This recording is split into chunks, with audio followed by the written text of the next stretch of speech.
Salam əziz şagirdlər, hər birinizi xoş gördük. 12 oktyabr tarixində Kaspinin keçirdiyi imtahandan 11-ci siniflərin ingilis dili suallarına baxaq. Bir dəqiqə. Aha. 11-ci siniflərdə bu 7-ci sualdan başlayaq.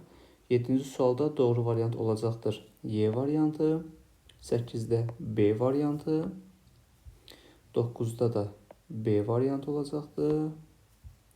10-cu sualda C variantı, 11-də Y, 12-də B variantı.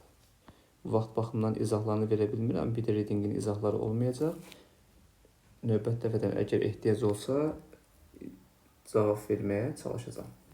13-cü sualda Y variantı, 14-cü sualda C, 15-də bizdən deməli sayməni soruşur. B variantı olacaq.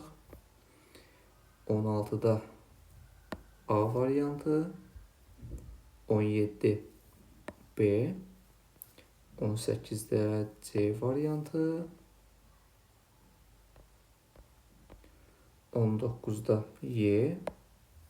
20-də deməli 20-də Y variantı. 21-də A variantı. 22-də isə bir dəqiqə D variantı. Əziz şagirdlər, vaxt baxımından izahlarını verə bilmədim. Bir də readingin izahını hazırlaya bilmədim. Ümid edirəm ki, az da olsa sizə kömək oldu. Hər hansı sualınız olsa şərhə qeyd edin, oradan sizə yardımcı olmağa çalışacağım. Sizə uğurlar olsun.